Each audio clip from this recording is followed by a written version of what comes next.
الحمد لله نحمده ونستعينه ونستغفره ونؤمن به ونتوكل عليه ونعوذ بالله من شرور أنفسنا ومن سيئات أعمالنا ونعوذ بالله من شرور أنفسنا ومن سيئات أعمالنا من يهده الله فلا مضل له ومن يضلله فلا هادي له ونشهد أن لا إله إلا الله وحده لا شريك له ونشهد أن سيدنا ومولانا محمدا عبده ورسوله أرسله إلى كافة الناس بشيرا ونذيرا وداعيا إلى الله بإذنه ونذيرا صلى الله تعالى عليه وعلى آله وأصحابه وبارك وسلم تسليما كثيرا كثيرا. أما بعد فباب البكاء من خشية الله. اللہ کے ڈر سے آدمی اگر روئے تو اس کی کیا فضیلت ہے وہ بتلانا چاہتے ہیں. اللہ تبارک و تعالیٰ کے یہاں اس کی بڑی قدر و قیمت ہے. آدمی اپنے اوپر آنے والے مسائل اور پریشانیوں کی وجہ سے تو بہت روتا ہے، لیکن اس رونے کا کوئی حاصل نہیں. اللہ کی خشیت اور اس کے ڈر سے اگر روتا ہے اس رونے کا اللہ تبارک تعالیٰ کے یہاں بہت اونچا مقام ہے. اسی کو بتلانے کے لیے یہ عنوان قائم کیا ہے. حدثني محمد بن بشار قال حدثنا يحيى عن عبيد الله قال حدثني خبيب بن عبد الرحمن عن حفص بن عاصم عن ابي هريره رضي الله تعالى عنه عن النبي صلى الله تعالى عليه وسلم قال سبعة يذلهم الله رجل ذکر اللہ ففاضت عیناہ. یہاں اس جگہ پر امام بخاری رحمۃ اللہ علیہ نے اس حدیث کو بہت مختصر کر دیا ہے. اسی حدیث کو انہوں نے دوسری جگہ پر تفصیل سے ذکر کیا ہے. چنانچہ وہاں ہے نبی کریم صلی اللہ علیہ وسلم کا ارشاد سبعۃ یذلهم اللہ تعالی فی ظلہ یوم لا ظل الا ظلہ. یہ 7 آدمی ایسے ہیں جن کو اللہ تبارک و تعالی قیامت کے روز جب اللہ کے سائے کے علاوہ اور کوئی سایہ نہیں ہوگا اپنے سائے میں جگہ دیں گے. وہ سایہ اللہ تعالی اپنی قدرت سے پیدا فرمائیں گے. امام عادل، ایک تو وہ بادشاہ جو عدل اور انصاف کے ساتھ لوگوں پر حکومت کرتا ہو اور گویا ہر چیز میں لوگوں کے ساتھ عدل اور انصاف سے پیش آتا ہو تو اس کو بھی اللہ تبارک تعالیٰ اپنے سائے میں قیامت کے روز جگہ دیں گے. وشاب نشأ فی عبادۃ اللہ. دوسرا وہ آدمی جس کی نشو و نما، جس کی پرورش اور جس کی اٹھان اللہ تبارک و تعالیٰ کی عبادت میں ہوئی، یعنی نوجوان آدمی ہے، اس کی گویا زندگی اب تک جو ہے اس کی پرورش اور اس کا نشو نما اللہ کی اطاعت اور فرما برداری میں ہوگا. ایسے نوجوان کو بھی اللہ تبارک و تعالیٰ اپنے سائے میں جگہ دیں گے. یہ بڑی فضیلت ہے. نوجوانوں کو اس بات کا اہتمام کرنا چاہیے کہ اپنے آپ کو اللہ تبارک و تعالیٰ کی نافرمانی سے، گناہ کے کاموں سے، نفس اور شیطان کے بہکاوے میں آ کر اپنی خواہشات کے پیچھے چلنے سے بچانے کا اہتمام کریں. یہ فضیلت اس کو حاصل ہو جائے گی. وَرَجُلٌ مُعَلَّقٌ قَلْبُهُ فِي الْمَسَاجِدِ، اور ایک وہ آدمی جس کا دل مسجد کے اندر اٹکا ہوا ہے، یعنی اس کا جی مسجد ہی میں لگتا ہے. دوسری روایت میں ہے کہ نماز پڑھ کر جب جاتا ہے اپنی ضرورت کی وجہ سے اپنے گھر، اپنی دکان، اپنے کاروبار پر، لیکن دل میں ہر وقت یہی خیال لگا ہوا ہے کہ دوسری نماز کا وقت کب ہو اور میں پھر دوبارہ اس کو ادا کرنے کے لیے جاؤں. ہم لوگوں کا معاملہ الٹ گیا. ہم لوگ مسجد میں آتے ہیں اور ہمارا دل دکان میں اور اپنے کاروبار میں اٹکا ہوا ہوتا ہے.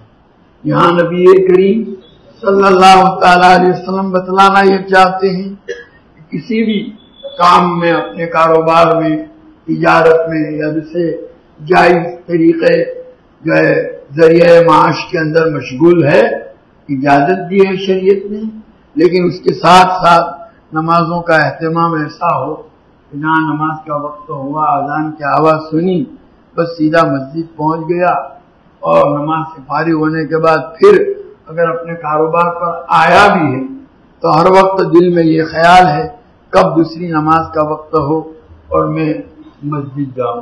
وہ اس کا دل مسجد کے اندر اٹکا ہوا.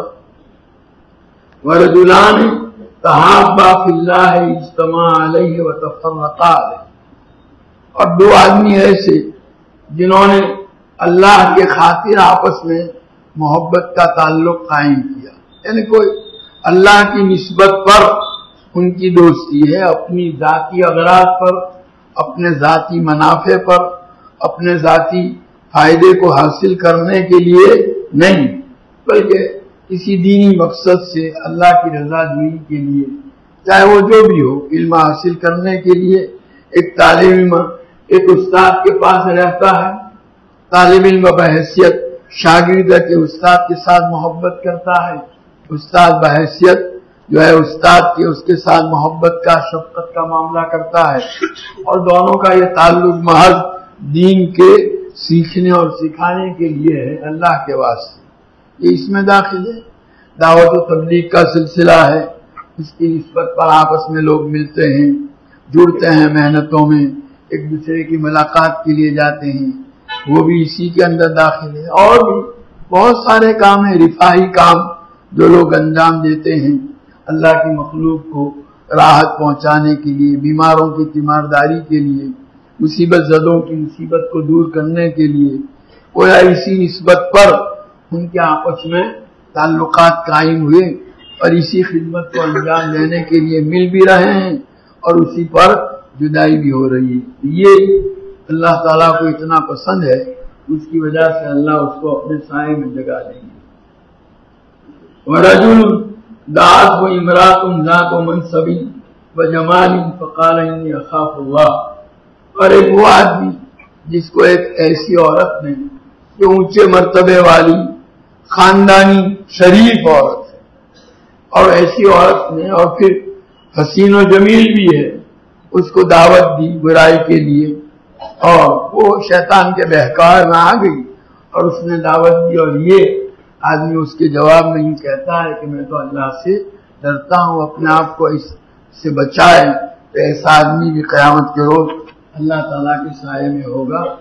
وَرَجُلٌ تَصَدَّقَ بِصَدَقَةٍ فَأَخْفَاهَا حَتَّى لَا تَعْلَمُ شِمَالُهُ مَا تُنْفِقُ يَمِينُهُ، اور چھٹا وہ آدمی جس نے اللہ کے خاطر مال خرچ کیا، خیر خیرات کی، اور اتنا چھپا کر کہ اس کے دائیں ہاتھ نے کیا خرچ کیا وہ اس کے بائیں ہاتھ کو پتا نہیں چلا۔ مطلب یہ ہے جو لوگ اس کے ساتھ ہمیشہ کے رہنے والے، اس کے حالات سے واقف، اس کے اندرونی اس سے خوب واقف، ان کو بھی پتا نہیں۔ ایسے اہل اللہ، ایسے اللہ کے بندے گزرے ہیں جنہوں نے اپنی زندگیوں میں اس طرح صدقات کا، خیرات کا اہتمام کیا کہ کسی گھر کے آدمیوں کو بھی پتا نہیں چلا۔ حضرت امام زین العابدین رحمۃ اللہ علیہ کے متعلق ہے، انتقال کے بعد پتا چلا کتنے گھرانے ایسے تھے جن کی وہ کفالت کرتے تھے، ان کا خرچہ برداشت کرتے تھے، رات کے وقت اپنی پیٹھ کے اوپر جو ہے وہ اناج وغیرہ لاد کر ان تک پہنچاتے تھے۔ کسی کو پتا، ان کے انتقال کے بعد پتا چلا، جب ان گھرانوں تک یہ چیزیں نہیں پہنچی تب معلوم ہوا کہ یہ تھے رات کے اندھیرے میں اس طرح آ کر ان کی حاجت۔ ایسے بہت سارے اہل اللہ، اللہ کے بندے گزرے۔ ورجل ذکر اللہ خالیا ففاضت عیناہ، یہ اسی عنوان کو، یہ اسی یاد جو باب کا عنوان قائم کیا ہے، جس نے تنہائی میں اللہ کو یاد کیا اور اس کی آنکھوں کے اندر آنسو آ گئے۔ تنہائی کے دونوں مطلب، ظاہری تنہائی بھی مراد ہے اور باطنی، دونوں کا مجموعہ بھی مراد لیا جا سکتا ہے۔ ظاہری تنہائی کا مطلب یہ ہے کہ آدمی ایک ایسی تنہائی کی جگہ میں بیٹھا ہوا ہے کہ وہاں اس کے علاوہ اور کوئی نہیں، وہی تنہا ہے، اور ایسی تنہائی میں بیٹھ کر اللہ کو یاد کر کے وہ آنسو بہا رہا ہے اللہ کے ڈر سے۔ اور باطنی تنہائی کا مطلب یہ ہے کہ اللہ کے ڈر کے علاوہ اور کوئی چیز اس کو رلانے والی نہیں۔ یہی بہت سی مرتبہ ہم دیکھتے ہیں ایک آدمی کو بہت رو رہا ہے، بعد میں جب تحقیق کی جاتی ہے تو پتہ چلتا ہے کسی مصیبت میں گرفتار ہے، اور اس کی وجہ سے ایک مولوی صاحب مجھے کہنے لگے، ایک جگہ رمضان کے اندر میرا پروگرام تھا، یعنی وہ تفسیر بیان کرتے تھے، ایک نوجوان آتا تھا اور اتنا روئے کہ مجھے بھی رحم آئے۔ بہت دنوں تک دیکھا، تنہائی میں بلا کر کے پوچھا تو وہ کچھ ایسے حالات سے دوچار تھا، ان مسائل کی وجہ سے وہ روتا تھا۔ بہرحال یہ اللہ تعالیٰ کو تو وہ رونا پسند ہے جو اللہ کے خوف اور اس کی خشیت سے ہو۔ چنانچہ اسی مسند احمد کے اندر ایک روایت ہے، باری تعالیٰ کا ارشاد ہے، حدیث قدسی ہے، حرمت النار علی عین دمات او بکت من خشیت اللہ، وہ آنکھ جس کے اندر آنسو آ گیا ہے یا جو روئے اللہ کے ڈر سے، باری تعالیٰ فرماتے ہیں کہ ایسی آنکھ کے اوپر میں نے جہنم کی آگ کو حرام کر دیا۔ اور اسی طرح حضور کا ایک اور ارشاد ہے، لا یلج النار احد بکا من خشیت اللہ عز وجل حتی یعود اللبن فی الزرع، کہ جو اللہ کے خوف سے رویا وہ جہنم میں جا نہیں سکتا یہاں تک کہ دودھ جانور کے تھن میں واپس چلا جائے، یعنی جیسے وہ ممکن نہیں ایسے اس کا بھی جہنم میں جانا ممکن نہیں ہے۔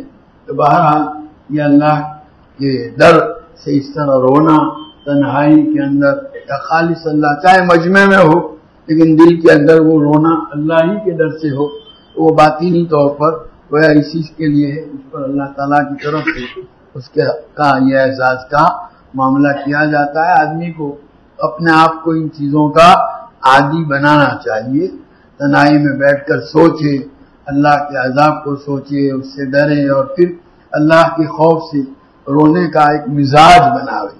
جب تک کہ اس کی مشق نہیں کرے گا وہاں تک یہ چیز حاصل ہوتی نہیں ہے، اس لیے باقاعدہ اس کا بھی اہتمام ہونا چاہیے۔ آج کل ہم لوگ اپنے دنیاوی مشاغل میں اور اپنی دنیاوی ضرورتوں میں ایسے کھپ گئے ہیں اور ایسے اندر گویا مشغول ہیں کہ آخرت کی امور کی طرف توجہ ہوتی نہیں، اور ان چیزوں کی، ان صفات کے حاصل کرنے کا کوئی اہتمام بھی نہیں کیا جاتا، حالانکہ یہ ایک ایسی چیز ہے جس پر اللہ کی رضا اور خوشنودی حاصل ہوا کرتی۔ باب الخوف من اللہ، یہ اللہ تعالیٰ سے ڈرنے کا بیان، یا اس پر آدمی کو کیسے اونچے مراتب ملتے ہیں وہ بتلانا چاہتے ہیں اللہ سے ڈرنے پر۔